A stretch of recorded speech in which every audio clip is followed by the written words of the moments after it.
So we've looked at a text editor.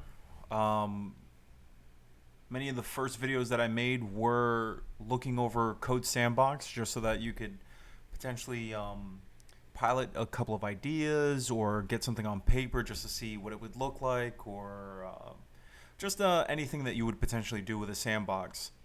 But now there's one more piece to the puzzle, and that's looking at a different terminal.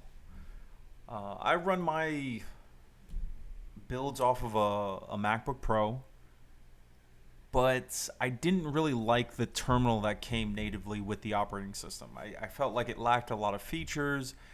It wasn't totally great. Many times it was just hard to read. And so, enter stage left, I have Hyper. So I've been using this terminal replacement for quite a while. I really like the features that it comes with, and very similar to VS Code, you can add a lot of extensions. And so what I'm going to do is I'm going to add the repository that's associated with Hyper.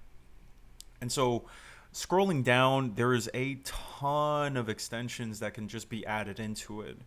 Um, just the way that you look at your filing system, even changing the themes to it, anything that your heart desires. There's lots of customizations. It even has its own section called customizations for overlays, cursors, icons, you name it. There's so much here.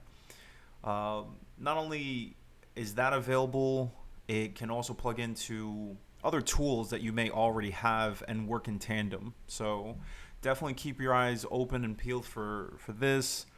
I highly recommend checking out some of the different themes that they may have, or one of my favorite things is this Git Rocket, which we'll look at later on when we start building out our project. I want to connect Git and GitHub to this project so that way we can go ahead and also back up all of our files and stuff like that, and get used to working not only on a project but also a project that can be shared, and look at all the different commits and all these other things, and stuff like this just makes it a little bit more fun. So let me see if possibly we can look at it, maybe a couple of pictures.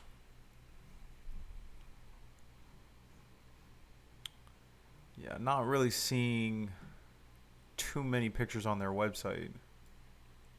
But yeah, it essentially will look like this. And as we're building out our project, I'll try to share some of the extensions I've added to make my life a lot easier while using this terminal replacement. So hopefully the next video will be us building the first project. Catch you guys later.